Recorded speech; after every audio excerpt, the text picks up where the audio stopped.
Our text for today comes from Philippians 1, starting in verse 12.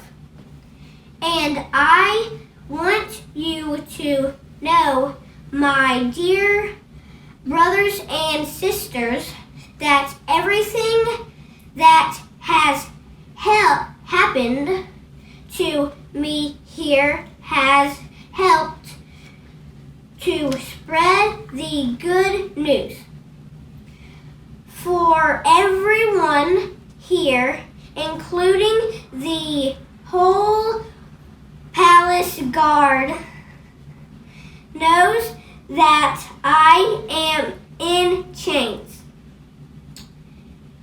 because of Christ, and because of my imprisonment, most of the believers here have gained confidence and boldly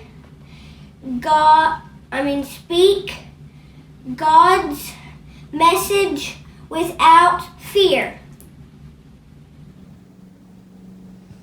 It's true that some are preaching out of jealousy and rivalry, but others preach about Christ with pure motives. They preach because they love me, for they know I have been appointed to defend the good news. Those others do not have pure motives as they preach about Christ. They preach with selfish ambition, not sincerely, intending to make my chains more painful to me. But that doesn't matter. Whether their motives are false or genuine, the message about Christ is being preached either way, so I rejoice. Philippians 1, 15 through 18. And I will continue to rejoice, for I know that as you pray for me and the Spirit of Jesus Christ helps me, this will lead to my deliverance. For I fully expect and hope that I will never be ashamed, but that I will continue to be bold for Christ as I have been in the past. And I trust that my life will bring honor to Christ, whether I live or die. For to me, living means living for Christ, and dying is even better. But if I live, I can do more fruitful work for Christ. So I really don't know which is better. I'm torn between two desires. I long to go and be with Christ, which would be far better for me. But for your sakes, it is better that I continue to live. Knowing this, I am convinced that I will remain alive, so I can continue to help all of you grow and experience the joy of your faith. And when I come to you again, you will have even more reason to take pride in Jesus Christ because of what He is doing through me. Well, good morning and welcome to Church Online and part of the Clear Creek family. Wherever you're joining us, we love you, we're praying for you, and we are just expecting God's best, even in this very weird season we find ourselves. Listen, you're here at a great time because we're in a series on joy from the book to the Philippian church from a man named Paul. So if you have your Bible, go ahead and open it to the New Testament book or letter to the Philippians. While you're doing that, I have a couple things just need you to know about. Number one, next Sunday is Mother's Day. And although we won't gather in person, we're going to celebrate our moms together. And I need your help to do it. Will you please send a photo of your mom along with one reason why your mom is awesome to this email address that's on screen. Just send us a picture and why your mom is awesome. If your mom is living, send us a picture. If your mom has already passed on, pick out one of your favorite pictures of her. Maybe you're in it, maybe you're not, doesn't matter, but send it. And we're going to celebrate our moms next week. Now, to make it even more special, we're going to choose one mom that is submitted, and we're going to send that mom a special gift for Mother's Day on your behalf and on behalf of the church. So you need to send us your picture so your mom can be considered. So that's next week. Here's the other thing. I just want to give a huge shout out to my little girl Emma because she is turning 6 years old today. And she's just my buddy. I love her. She's just got this great, quirky little personality. She'll dress up like a princess, and then she'll come over to me and say, "Daddy, do I look nice?" I'll say, "Yes, baby." And she'll go, "Oh, good." Poof! And she'll punch me in the gut. She's just this great kid. One of the things I love about this girl is how much she loves the water. She doesn't like taking baths, but she loves playing in the water. And one of her favorite objects during bath time is this little dude, Rubber Ducky. She loves this guy.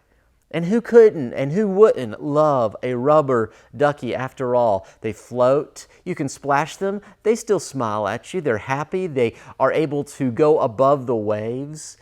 One of the great things about a rubber duck is you can push the duck down under the water, but they've got this internal buoyancy that even though they're pressed down, they will pop back up above the water. They do not stay down for long. And I know right now you're thinking, what in the world does this have to do with anything, Josh? I'm glad you asked. The picture of a rubber ducky, of this buoyancy, is, I believe, one of the most perfect pictures of the kind of joy that Paul is talking about. And in fact, the letter that Paul writes to the Philippians is, in my estimation, the rubber ducky book of the Bible. It's about this buoyant joy that no matter what happens, no matter what pushes down, even though life is crazy, it's upset, there are storms, the joy he talks about is able to stand above the waves. It is an unsinkable joy. And that's what he's been talking about and what he'll continue to talk about here. He's telling this group of people that joy is available, that our King is sovereign, that He controls all, He loves you, He is for you, and even in the midst of pain and difficult times, He is at work. And so Paul says, joy, this unsinkable joy, is available to you. Now, to appreciate this, we have to understand and remember the context. Paul is not writing us from a palace. He's writing us from a prison in the city of Rome. He is in one of his many prison stays. And along with the prison, he gets a complimentary beating and abuse, and he knows what he's looking forward to. He's most likely at this point beginning to realize that death is awaiting him. Now, he knows he won't be crucified. That was the way the Romans preferred to execute criminals, but Paul was a citizen of Rome and therefore exempt from that punishment. Instead, we know from church history that he will instead be beheaded by the Caesar of that day, Nero. And so he won't die like Jesus or Peter, but he is looking at death in the face. He's in a prison cell. And just kind of wrap your mind around what he is facing. He is stuck in prison. He is facing an uncertain future. And he has this sense, though, that God is up to something. Now, he can't be with the churches that he planted, the churches he loves. He has rivals who are popping up all over the place, trying to steal the spotlight. He has this thorn in the flesh. His eyes are going bad. And it gets so bad at one point that he writes to his protege, his young disciple Timothy. He says, "Hey, buddy, can you bring my coat before winter? Because if you don't, I will freeze this year." That is the context. And my question to you this morning is, if that was your context, what would be your response? Because I'll tell you what Paul does. It is unreal. Literally, it does not make any sense. His response in this moment, are you ready? As we just heard from these young men reading the scriptures a moment before, he says, "And so I rejoice. I rejoice, and I will continue to rejoice." Can we just sort of, for a moment, let our minds and our hearts soak in this idea of joy and rejoicing in the midst of chaos and storms, that even in a prison cell, it can be a space where worship breaks out, where God's presence is felt, that joy can overflow even in the midst of circumstances that are not very nice. In fact, let's just do this morning. I'm just going to ask you to sort of say this after me. I'm going to say a phrase and you just repeat it. Are you ready? Let's say what Paul said. "So I rejoice." Very good. This is what Paul says is both available and he is experiencing in this moment. And you say, well, how in the world is it possible? And he says it comes from three things in this text. He says this buoyancy, this joy that is unsinkable comes from knowing your purpose, from knowing your people, and from knowing your provider. Knowing your purpose, your people, and your provider. First, let's just talk about your purpose. Paul says, I know my purpose. We say, okay, great, Paul, what's your purpose? He says, my purpose is I'm here for them. I'm here for them. You say, well, who's the them? Well, he tells us who the them is in verse 12. He says that them are the prison guards. He says, look, I did not design for myself to be here, but God in His sovereignty has allowed me to come into this place. And as a result, I don't want you, Philippians, to be worried about me, like, oh no, what happens if Paul dies, the movement ends. He says, God has allowed me to be here so that I can tell the good news of Jesus to people who would never, ever hear it otherwise. People who would never come to church. I get to preach the good news that Jesus saves sinners. He says the entire Praetorian Guard, the elite of the empire, are hearing the good news of Jesus Christ. And this is great news. Now, you know how this happened, don't you?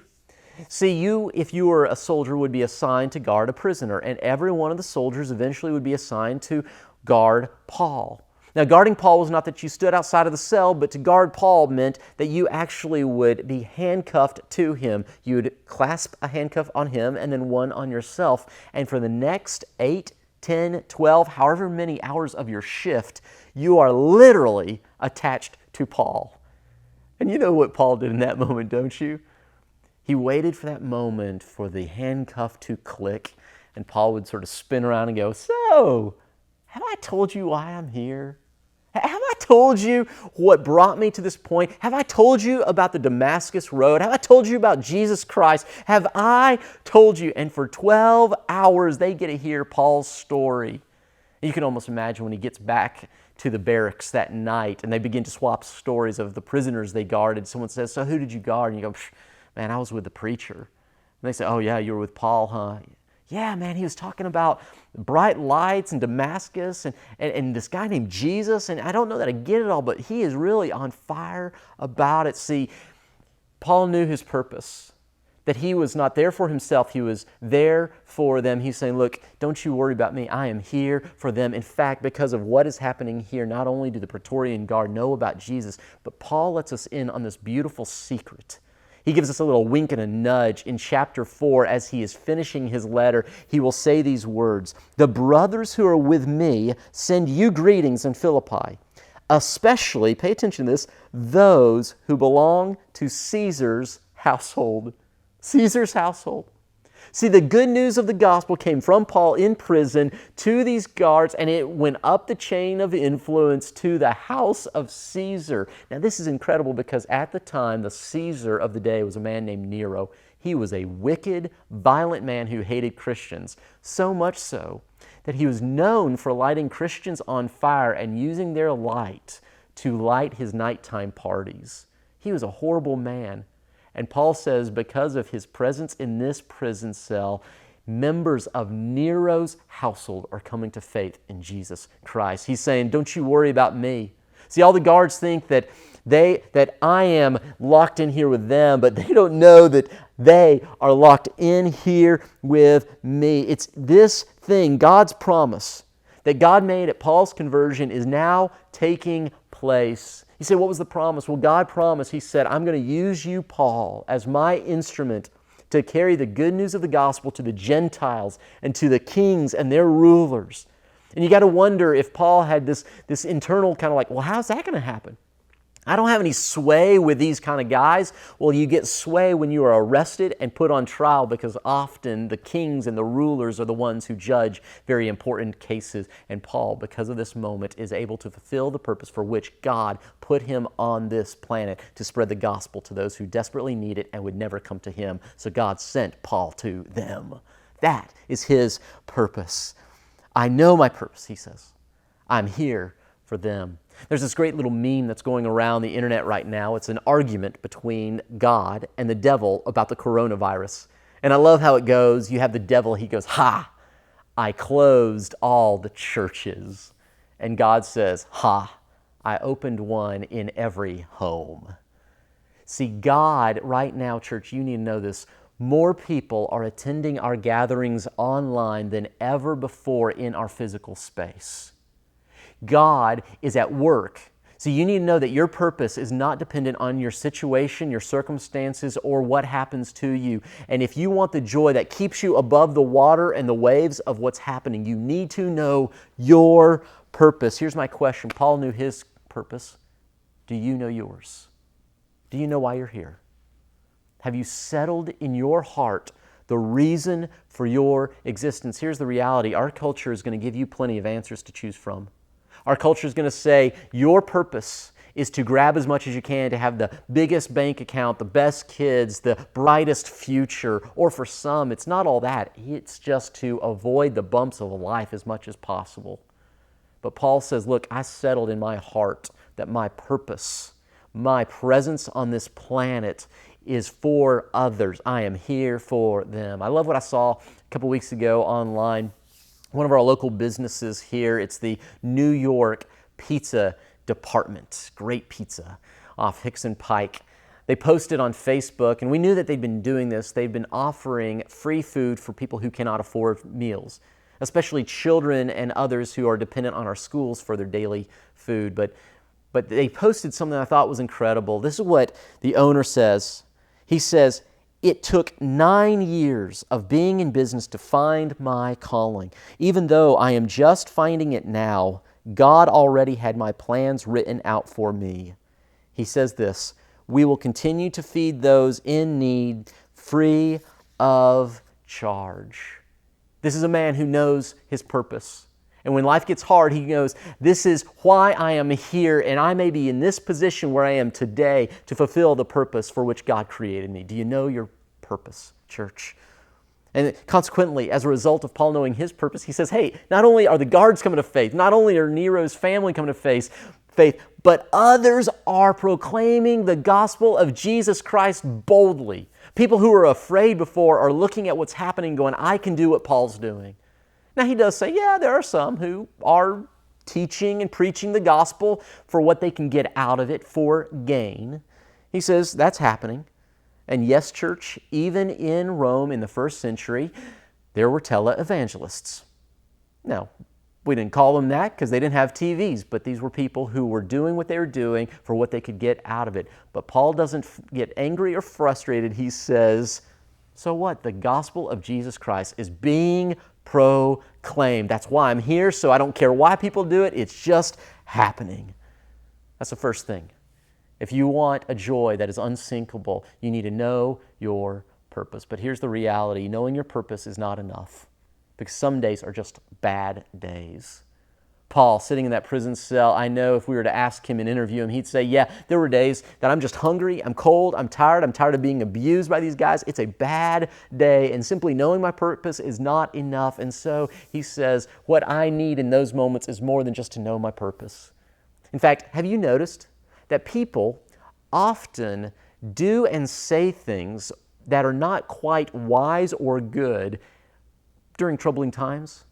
So, for instance, have you ever had a day where you're frustrated, you're stressed out, and it's in those days that you say something you'd never say before, but you let words fly out of your mouth like poisonous darts, and then later you're like, oh, why did I say that? And maybe you go to your spouse or you go to your kids and you say, I'm so sorry, I didn't mean to, I'm so embarrassed by that.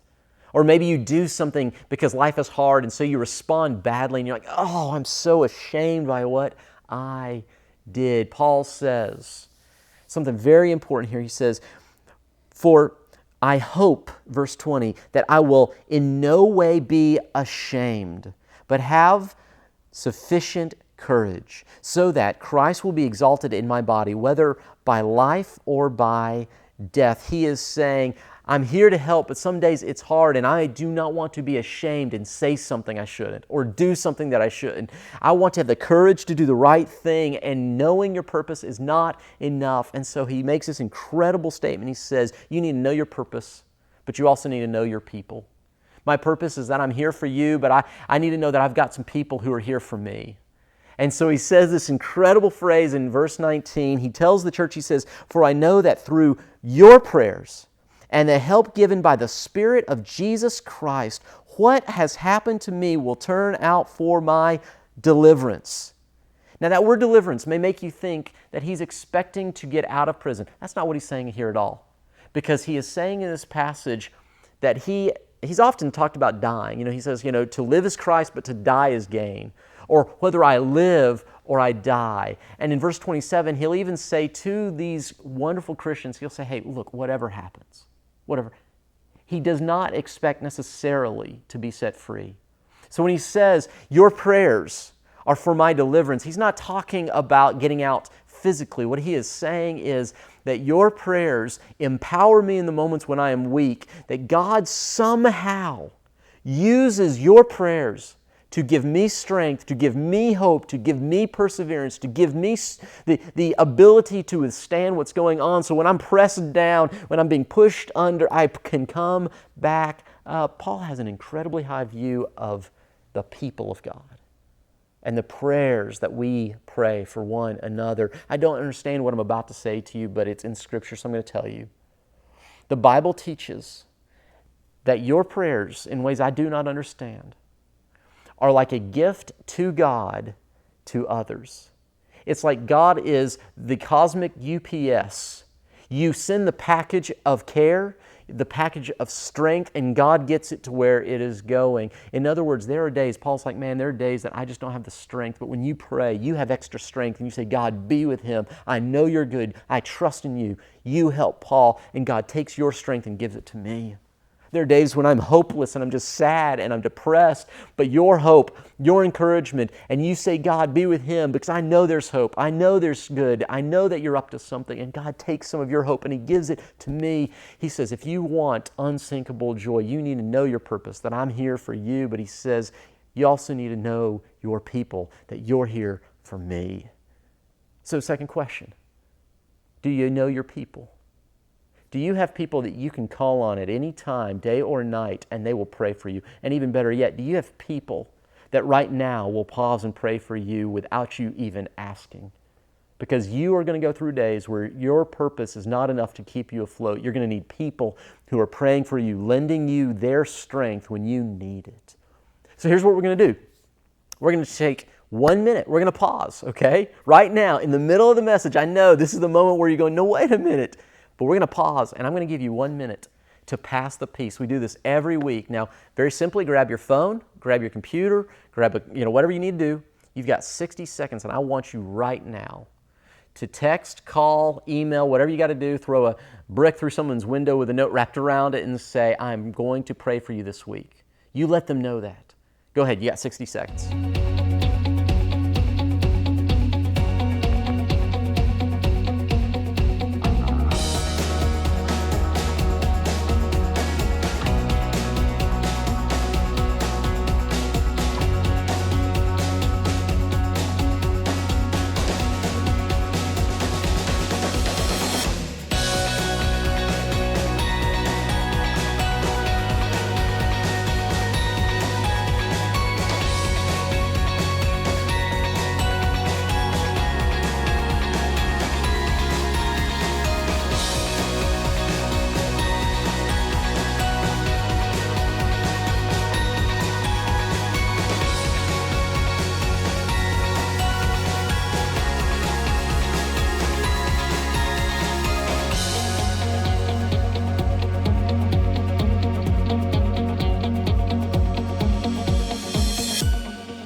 All right, so did you get a chance to send an I'll pray for you to someone? Because listen, you need people and they need you. We need each other. We need to know our purpose. We need to know our people. There's this great book that came out about 18 years ago by a man named Robert Putnam. And it was one of the definitive books on the sociological implications of relationships. It was called Bowling Alone. And in this book, Robert Putnam did some crazy research on the effects of being connected or disconnected have. In fact, listen to this. He cites research that the most isolated people are 3 times more likely to die than relationally connected people. In fact, Putnam said, if you do nothing else, if right now, get this, if you're not in a house church, if you're not connecting with people online right now, that if you will do nothing else but join a house church right now, you cut your chances of dying this year in half.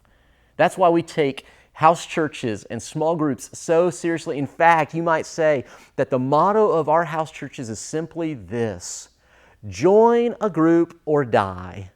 We believe in this.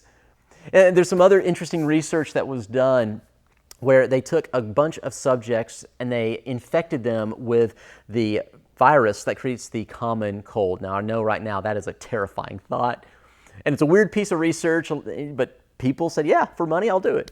And so they infected a lot of people, and they just learned some crazy stuff. They found out, for instance, that people who are relationally connected fight off the virus far better. They are 4 times less likely to actually get sick.